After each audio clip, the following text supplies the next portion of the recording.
him getting great info and getting a lot of kills. Sometimes it does not, but here we've seen him be much more set up with his teammates. And now, well, we'll see if they do that as we move over to Taego. And I'm actually most excited to see how teams like Gen.G, how teams like Sonics are going to do now in the group stage, because this is their first Taego game. We obviously saw yesterday Taego with that ending, very few areas of cover. We saw teams like LG send it to a dip. Oh, and we actually have the burning plane. All right, so this is actually going to alter the plane considerably. For cinematic purpose, this is absolutely phenomenal. We've already talked to players saying, oh my lord, is it going to be competitive? Because the thing is, for those of you guys who don't understand, we don't just go casually, horizontally across the line. Nope, this plane is coming in at a diagonal. It's coming in at a slant, which means that if you jump out late, you're going to be closer to the ground when you jump out, meaning you won't be able to stretch as far. So we have Ouyang, we have Kanyong, and all these other places out towards the east that you would normally jump out of the plane late to reach, but because the plane is now closer to the ground when it comes down on that southern side, teams can't really stretch that far. And we'll see teams sometimes actually get much more close than they actually want to, which we're watching right here is D plus Kia dropping in their spot as well. But so far, it doesn't actually look like many contentions early. Maybe TE and Sonics, you don't send. I mean, Tanwu is a great player. Don't get me wrong, but you don't send Tanwu against Sonics. On the flip side of that, I believe Taman has just been shot out of the air because I didn't see him get knocked. Well, then that is very unfortunate for so we had it. This takes us back a while, but we had it in previous tournaments where if you do an interview, the game after, you get absolutely torn apart. So Gen.G lose PO after an interview, but they get a blessing of a hell of a circle. So this circle, that is brutal. Yeah, for those of you that don't know that, a lot of that red area is unplayable, right? On top it's literally, you can't go there. Yeah, on top of the fact that the southern area of this map is actually one of the few areas on Taego where you actually have sudden changes in elevation. Most of it, especially the north, is going to be gradual. You'll see a lot of forests and things of that nature be a gradual incline, but not on the south side on top of that red unplayable area. And for those of you guys who don't already, of course, I highly advocate that you have the map stream open while watching this tournament as well. Up over to PUBG Esports map and have that. I want to do exclamation mark map in the chat. I'm sure we have some friendly mods that will do that for us right now. Because when you look at the map, as we see some of these teams get their loot game going, start their early rotations, look at how many areas of approach we're cutting off. You talked about kind of the southern tip, that big red line that is unplayable terrain, but coming in from the east, you can't do a wide swing around the circle because that is completely cut off too. So we're forcing teams into this small corner, and you have water on the southwest side as well, effectively allowing people to only use what is half the circle to entry from. So the whole idea of doing that wide wrap around to get in from the quiet side, literally impossible in a southern shift like this. So we will, and Mamu goes. Come on, Mamu. Come on. No, he's too far now at this point, I think. But he still could get the spray. The pans are not an option, but I just, whenever people pull up Panzerfaust, I'm like, oh, something crazy is about to happen, and we haven't really seen it yet. We saw it in the fight in San Martin. The Panzerfaust being actually quite, it was Petrichor holding that onto that thing with Dear Life trying to get any kills with it, but it looks like 777 will get out, Lifts with the scare. But to go back to your point. Yeah, I want to talk about some of the rotation that we will actually see. As you said, rotating on the east side, going very wide, which we see on maps, is not really going to be an option here, especially when you do have a team like DD Team holding a nice little angle to gatekeep those positions. Meanwhile, on the west side of things around school, that can be a very precarious area to rotate it just because it's so open. Exactly, not easy at all. And there we see the kill coming through from Phil first as Gen.G lost one right as they touched the ground. Not what you want to have happen, but that's why you convert your good games into phenomenal games, because they will not always line up the way you want them to. And speaking of lining up, here's Soul.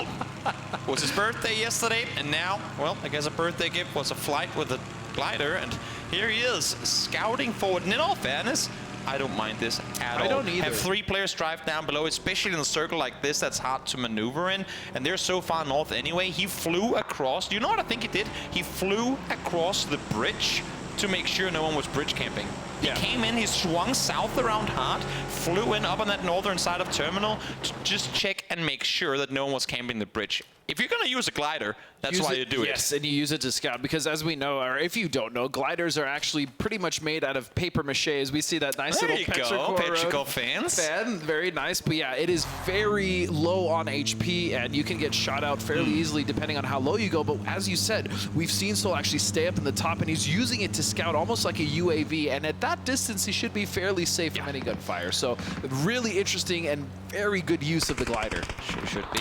D+ trying to make their way into this circle. And again, we're already seeing teams bunch up to much more of an extent that you would on all other maps. And in particular, in all other areas of the map too of Taego. But again, because of the lay of the land, as we explained just before, and how this circle presents itself, there's only so much you can really utilize. LG will group up, I would imagine, on Rello as they'll try to... again, I mean, just sit tight and accept the fact that they're going to have neighbors all over. They've actually found a decent compound to play in this one, though. Very nice rotation early from LG, and that team is notoriously known for having those really great windows of opportunity when they rotate. So they did find that. And looking at this circle, though, Toby, everyone is already so compacted in the middle. The north and the northwest side completely barren. But of course, we still have plenty of teams that has to make their way on in. And speaking of making their way on in, here comes DD team trying to make their way further forward. They didn't get to fight early this game, but they still managed to pull it off. Oh my god! Just short of Stelwyn. Those managed to take out Emo Pick. The DD team are in trouble.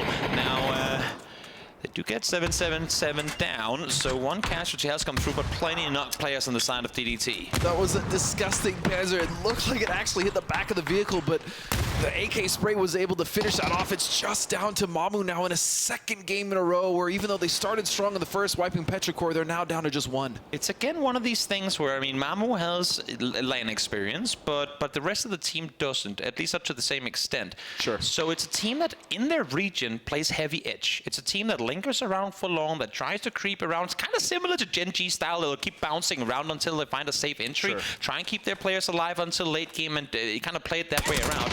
Here, they've just come to this LAN event and gone, we're going to change up everything. We're hot dropping center. We're like sending it full speed towards the middle in the early game and see what we can make happen. And I'm like, why fix it if it ain't broke? I hope that coming off, maybe they just want to get off to a confident start, I suppose, with not being that shy from taking fights. But I really hope that DD team goes back to looking at how did we qualify, and then try and implement more of that in their playstyle. I think it also goes back to what you and I were talking about earlier before the tournament started, is how many strong edge teams do we already have at this event? Maybe they thought, okay, hold on a second, Mabu here. He's dead. Yeah, he's probably dead here. He's got the nade ahead. Shotgun probably not going to be enough. Yeah, he's going to go down. So DD team, again, a second game going last. But I think that may be a factor with so many strong edge teams and doing, I'm sure they've done some research. They said, you know what, there's not that many teams going for center, especially in some of the groups that we'll be playing in. Why don't we try it? But I agree with you. And do what got you to the dance. And in their defense, in this particular game, very difficult circle. They knew they would have to probably fight a lot of teams in that middle if they wanted anything. They thought, but there's no way everybody crashed into this circle. We can see on the map that yes, indeed they did, with the exception of one or two teams. But now let's hear from Daku from Game PT. 其实最大的变化还是我们打得更有侵略性了一点吧，以前打。 A quick interview, a quick insights to Game PT as we swing straight back to Tai Lu, our current first place team. A little unfair as they have, of course, played more games than some of the other teams on the server. But still, Tai Lu has come off to a start I could not even begin to imagine they would have. I knew that Shen on a good day could get things going, but the Shen train has become a Xiaoyang train, and I'm all for it. Yeah, the ability of Xiaoyang, and even, again, the rest of that team, we talked about it earlier. Longs as well as 755 have just been so instrumental in providing the support to their two players who are popping up, which is absolutely wonderful as well. So E-Arena, we saw a little bit from them in the first game of Miramar, but for the most part, they've actually been struggling just mainly with their rotations. It's, again, a case of a team with limited to no LAN experience as a whole, and none when it comes to global experience. And they're still, I mean, just running through an open field. Oh my god, that breathtaking Dante, that was filthy. That was disgusting, but Larix actually, I will say, for this team has been wonderful so far, getting a quad kill for himself in the last game. Bestalok now trying to finish this off so he can res his teammate in Dante, but the Arena is not done yet. They lose 2, but their approach timing is good because they've called question mark split. They do get 1 because of it as well. Let's see now how they manage to maneuver as friendly fire. They hear the commotion down here. They want to see what's happening. Oh, they might just run right into friendly fire. Look at where this is. It's on the very southern edge of the map, so there's no space to maneuver. Oh, the tire popped. Keep on going. Don't turn left or right. Just go straight. Do not start turning. Just keep swimming. Yep. Yep. Just smile away, boys. They will back off here, but yeah, that's all you can do, smile and wave. I like it from friendly fire, though. The small jabs here and there. Let's not just stay stale in a compound and just sit around do nothing for 20 minutes, even if the circles come to us. No, let's be proactive. Let's go out and see if we can wound the teams that are nearby us, wound the teams that could potentially come threats further down the line. And they do so, even though they don't get kills here, they do so by trying to come out and get kills in this situation. Circle, centers up, Na'Vi, Gen.G, very happy. But again, look how much unplayable area is still in this circle, Toby. And a lot of teams now, I would imagine, maybe even TE looking down, opting to play a little bit of that studio here as we watch Forest Gaming starting to rotate in here as well. And everyone's starting to feel the pressure of the circle already. Sure are. D+ trying to maneuver their way through, but somehow, so far, succeeding. We saw yesterday that they were very much just full-on gauntlet, send it straight down the middle on this map, and now they're trying to do it again this time around, though, with a little more success as they are, as I say, all. Americano has to get here too, but it seems like all of them have gotten here. And Strimsy, Panzerfaust, Orc in hand. What's he gonna make happen? This is a very nice plateau that D+ Kia finds himself in, but yeah, it is very susceptible to being pushed as well from multiple angles. So, are they pushing this, Sonics? I'm not sure. They have a compound down the street. It looked like they were trying to maybe get a little bit of damage or catch them off guard, but it does look like Tig backing off a little bit as well as Strimsy. And I like this. There's no real reason to push them off that plateau just yet. That is a mortar. I was just actually going to comment on it. That's one of the things, like one of the takeaways. We haven't seen a lot of mortar play. We have seen Panzerfaust here and there.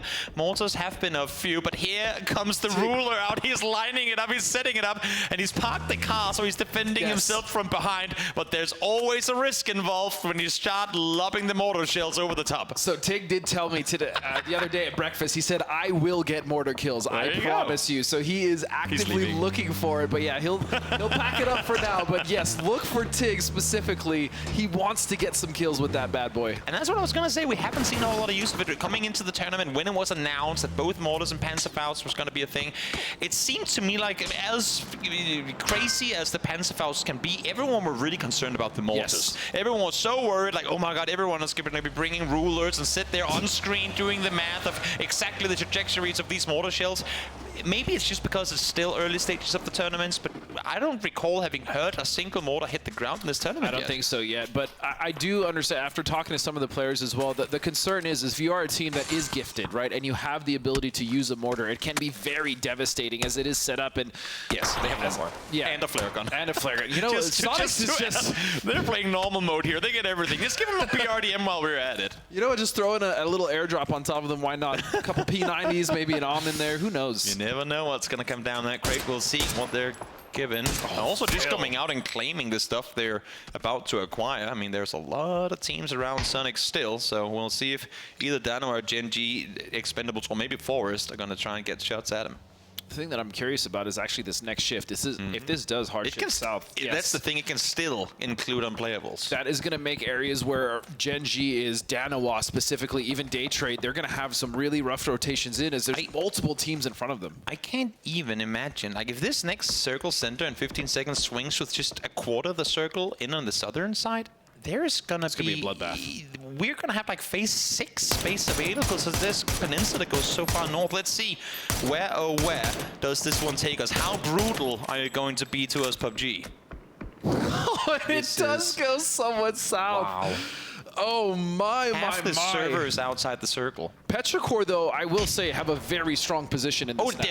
Definitely. They're set very, very tight on the southwest side. Issue is there's going to be a lot of people coming their way. I think everyone now that aren't currently already in are going to try and wrap south. There's nothing to plan on the northern side. Here comes the emergency pickup from Day Trade. Where, oh where, my dear friends, are you planning on going? they're gonna fly through the middle into compounds where teams aren't currently fighting each other. Expect to see, I was just gonna say, expect to see a lot of day trade casualties coming up this next moment. Oh, and that shoot so early. You just don't fall fast enough, and Puchus is gonna get shot out of the sky, plucked, and now it's gonna be Belmoth as well. At least he'll find the floor. But Flash will also survive, so only losing one. I mean, I think we say that a little bit too early because now Belmoth falls. Belmoth is going to get flashed as well, flushed, as well as Flash falls now too. I thought at least they touched the ground. I mean, they hit the ground. Kudos to them. They made landfall, but wiped on entry. Unfortunately, there's no participation medal in this one. You have to outlast this as well. And well, we'll see. Nerds is prone somewhat center in this circle. We know this one is going to swing north. I mean, 15 teams live, 52. We'll put a little Lawrence cam in the corner and see how long he survives for. I love that for him. At least he's alive for now. But now we see Gen.G now starting to encroach on the position that we saw earlier. Sonic starting to push here of D plus Kia. So, and again, this is a very good plateau to play as long as you can hold it. But Gen.G is coming full swing here. Salute now going to take a spray into the side of D plus Kia. Dynamo wrapped into this angle. This is something we will see exclusively for a while, at least on this map too. Seeing Zenith got the knock, so much pressure is being applied by Sonic's teams. Still don't know exactly what angles they're weak to on some of these approaches. They don't know. Just, I mean, yes, you have an idea, but don't know exactly how to approach him. Dynamo is making very good use of the southern side of this hill, though, as they try and wrap around. Zenith does go down, but there's still 2 players up on this side of D plus. And Onyx trying to get the angle. That's actually 3, as a matter of fact. But it's only Zenith down so far. Nice hold from D plus Kia. Yes, very nice hold. And again, this plateau does allow for that. It has nice little mounds there, nice little ridges for them to use. Iononyx, though, he is going to flush out Zenith. And really the issue for Danawa was Sonics taking shots of them just to the east. So I think had they known there was a full team set in that compound and known how exposed they would have been from behind in trying to make that push, they might have wanted to make the push, but no way they would have approached it from the angle that they did. So again, this is where even the best teams in the server will be making mistakes on Taego. It's always phenomenal to see, because this is a mistake that Danawa will only make once, and a mistake that other teams will see Danawa having made and therefore never make themselves. So you need those teams to make the mistakes in order for other teams to learn off of it. Yeah, VOD review definitely helps that. But again, this is the symptom of, okay, so we knew this was going to be a shift off the unplayable area, but again, that just causes so many issues for the team, specifically on the west. So that position that Petrichor had so good, now they have to rotate into Question Mark, who have actually filled them. Let's see here. It's Tyloo trying to cut out the engine and sneak their way further forward. They know for a fact that they're going to be running into trouble, and as soon as they come up with that rock, Gen.G's like, yeah, nah, you're not sitting there. That's not going to happen. You want to get your foot inside the circle, you better fully commit to it. Which they will have to at this point. There's no other entry. Unless if they heartstring around, but then they have 4, maybe 5 teams set out west to try and take him out. Their best approach is north, and it's terrible. So, I mean, they've been dealt 2 bad cards and they have to play 1.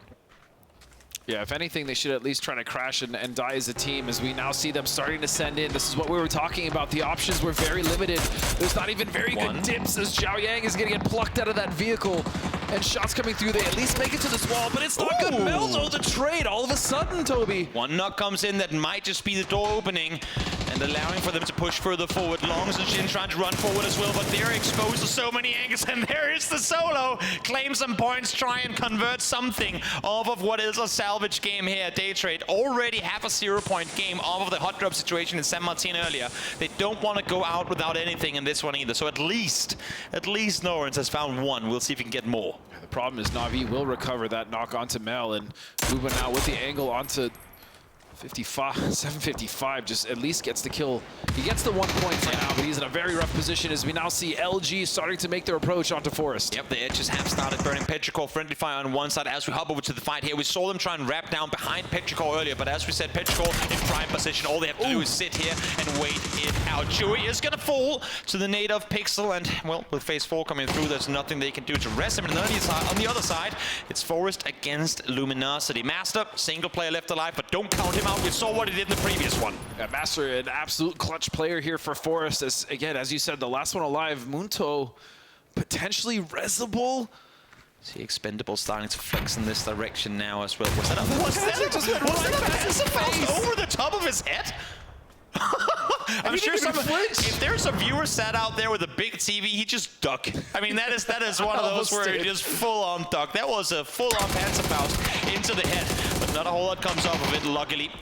On the side of Luminosity now, full reset, fast reset has to become instant because Expendables are here, ready to punish. The Snaker sees no other option, backing off. I was going to say, speaking of Duck Juice and the rest of the Expendables with a beautiful, their timing and their ability to pick those third parties has been so good this event so far, which has caused them so much success. Yep, sure has been. They've been a APAC team that I didn't consider the biggest threat on the server, but they sure as hell have been out here delivering right from the get-go. Hopefully, they can keep up the momentum, because as we know, with every single stage we progress to, whether it be winners, losers, eliminations, or grand finals, the points will reset. So as great as it is to get plenty of points here in the group stage and get yourself to grand finals, you have to be able to repeat that success. Yes. At the very least, it does give them confidence, right? Especially if they're playing this well early. But look at this now. Petrichor on the bottom of this. And this is one of those steep elevations we were talking about that isn't really available on the other sides of the map. Ixleft sat off on the side as the info gatherer. Summer trying to wrap down below.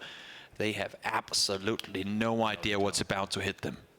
And a nice little approach. Again, this is so intelligent here coming from the side of Petrichor. He's in this shack. I thought he had an angle on them, but he doesn't.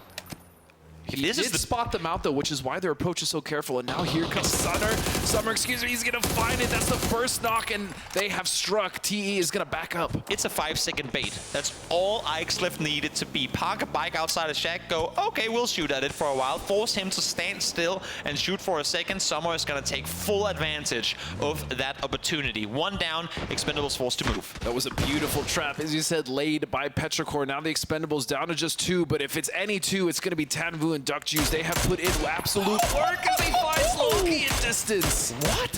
He seemed totally camouflaged in there too, but able to spot him through the leaves. And Duck Juice finds one more. Expendables up to 8. Looking at the rest of the circle now, most of these teams are centered up. It's actually going to be question marks spreading out as much as they can on the west side. I do like that for them, but this fight has still not concluded. Both members of the Expendables stuck behind this rock, but Petrichor closing in different angles, but Summer is going to go down. Yep, Summer falls from up above. I was a little worried with the flash that it flew. I think he thought that they were looking his way, but the flash that it lopped on over alerted them to his approach. And now, IGL down, but Ixleft and Milk can still easily pack a punch as they go up against Duck Juice. This has been a hell of a rotation as well coming from Petrichor. We saw them on that west side, skirting all the way in the south in the unplayable area. And 6 kills to their name. They're just looking for this last member of the Expendables. If they're able to get rid of him, they can still have a hell of a game ahead of them, especially with some third-party opportunities. Mill heard the nade popped on the pin pulled. That's why Raptor on the other side. Flash now up on over top. He needs Ixleft here now. He's spotted on the side. Duck Juice able to take one down. So dangerous up close, and there's no return coming through. The kill does come in, but that's H-Win. And Ixleft, well, that's an unlucky loss of a teammate, but he's going to have to solo this one out. And the team of D+K, who has sat in that ridge for so long, still has so much to play for, but we moved to Twisted Minds here now in the west, and they are sandwiched between question mark as well as Na'Vi, and they have to make the move as this will shift momentarily. It's an EMEA west side of this one as Na'Vi, question mark, and Twisted Minds are going to try and see if they can wrap their way on in. Twisted Minds are a little spread with Bestalog sat towards the east, and the circle swings towards the east. So huge that Bestalog is sat down here, allowing for the team, even if they do want to stay around for a little while longer, allowing for the team safe entrance around that southern side. That was a beautiful play for them to anchor them there, but I'm also looking on the east. Sonics now with pretty much all control over the circle. They have so many ridges and everything to play for, and they've been doing a decent amount of damage as well, but this is the fight that's going to matter. Who is going to come out on the west? Is it going to be Na'Vi, question mark, or will it be Twisted Minds? This bowl is so horrible for Twisted Minds to be in. Good thing for them is they know that Na'Vi is set north, so question mark can't fully commit to peek into the bowl because they would be shut down on approach. So Twisted Minds are like, if we can chill just a little while longer. Question mark has no reason to push us here, so all we have to do is wait for long enough for question mark to back off, and then we make our play. But the issue is these nades, they're hidden, and now, well, that's Lou down for the second time. Yeah, Na'Vi also has to move, which is causing all of this headache here for Twisted, and question mark does want to at least try to get an angle onto this. Maybe they can get some points. Maybe they can get a knock and cripple the teams on the west, because that would make their rotation in earlier even better. Where does Na'Vi go on this, though? Do they opt to go on the southwest side? I feel like that's a wasted opportunity. The issue is they know that they didn't get all of Tai Lu, and I was just going to say they have to come out and poke. They have to try and force the fight to happen between other teams, and I think that's what they're actively trying to do here. They know that they have Tai Lu players in their midst, and they know that Genji sat just on the other side. So all these players kind of keeping each other or preventing each other from making a move. Oh, but he stepped over too much. Perfectus wanted to get the nade onto Na'Vi, and that is exactly the problem, Toby. They can't commit to one side because they'll get shot from the back, and that nade does so much damage. The jump start to the vehicle just yeeted forward, and actually, even though they take damage, it might just have helped them because it booted them straight up into cover. Now, Batulin's down to low HP. Nade Barrage will come through, but they fall far. As I say that, oh my lord, because the first nade is popped, he's able to stay alive. That one, though, takes him down even lower, and Na'Vi should have an easy time cleaning up the remaining two Twisted Minds players. Uber around the side, finds one, shoots through. Example finds the other. Twisted out in the 8th. Still have to find something to play ahead of them as we now look at the fight between D+Kia and Question Mark. Question Mark is actually pushed out, and all he finds Longs with the Panzer somewhere in the distance as Uber and the rest of Na'Vi are making this work. Headshot revealed, headshot taken, and hit connected as Alia. Really a step-up performance from Alia over this tournament. We always talk Uber, we always talk Example. Alia has really proven to be up there along them as a heavy fragger on that edge. Genji, out of nowhere, thought they could third party on the western side, but Na'Vi heard the vehicles on approach, and down they go. And this is actually something we see from Alia, as you're saying. He generally does take that off-angle position. He'll do what he can to support the rest of the team, but he has absolutely stepped up so far in this event. I'm surprised Genji opted to swing west on this one. I thought they had plenty of space towards the east, but you see Tiggleton, the solo play out there. He must have just been applying enough pressure, harassing enough for them to second-guess that option. So Question Mark will also go down, and now it's really going to be between Na'Vi and it's going to be between Sonics here on the north side as they're starting to take control, but Na'Vi has just been fighting embroiled in a fight for so long. Question Mark taking casualties as they try to roam around, and again, I mean, D+Kia can say what they want, but they have been holding the fort here for a while, even getting crates while sat in this position. Only 2 kills, but they've got knocks, they've gotten damage, they've been able to fend off against opponents, and somehow, well, they're still alive. Now just the last member of Question Mark, 6 kills to their name, about to approach a top 4 situation as he will not get Menuda, and they still survive. D+Kia have just made this an absolute Alamo for themselves. What a play. What a play from Menuda. Again, D+, a team where we're saying, they don't have the firepower. They can play it safe. They know how to rotate. They're defending the hell out of this ball, and that's top 4 guaranteed. Just give them a ball, and I guess that's really all they needed. As we now look at this approach here from Na'Vi. 3 members up still, but Sonic's so strong, they really haven't had to fight all game. Yeah, while action's been going on elsewhere, we have to keep in mind as well that Ixlift is still lingering on the southern side all on his own. Somehow. There's no reason for D+ to expect there to still be a snake riding around on that southern side. So we'll see when he opts to reveal himself. In the meantime then, as you're saying, Na'Vi, Sonics has got to be where eyes are bound. But with Question Mark falling, I was just going to say, I think it made more sense for Na'Vi to try and wrap around the other way. I also, to be fair, to agree with you, I thought they would have wrapped that way, especially after getting rid of Twisted Minds as well. They had the opportunity to go, but they've actually started to position themselves more towards the Sonics, which again, they have really good position here. Again, it's a corner. I mean, I know there are no corners in a circle, but it's up in the very, very edge anyway, towards the northwest. If somehow, by a miracle, this one hard swings northwest, everyone is coming into their ball. Everyone is coming down towards their containers. They might as well wait it out. They know there's going to be no movement in this entire server until they move. Well, they are the first ones to go, so might as well stick around. Yeah, and they also couldn't move as well just because of D+Kia, right? They had shown, and Question Mark was harassing them, but they saw the fight, and so they're like, maybe we should just hold back, as you said, just wait for the next shift, because they still do have that option. Again, the more time they're doing nothing, the more that allows for other people to make mistakes. We talked about Uber, great at abusing other people's mistakes earlier. If D+ peeks over, if a Sonics player gets greedy, and they're just sat around doing nothing, oh wait, they knocked 2 of them for free. Great, now we can make a play. So no reason to move. In Na'Vi's case, before you have to issue us, well, in 55 seconds, you have to. The thing I worry about now for Sonics, though, is the snake of Ixlift as well as D+Kia, because as you said, whoever starts the fight off, I guarantee you it's either going to be Na'Vi that's going to go for that third party, or Sonics will jump on the opportunity as well. It's a weird situation where I want them to maintain this split, but they have to.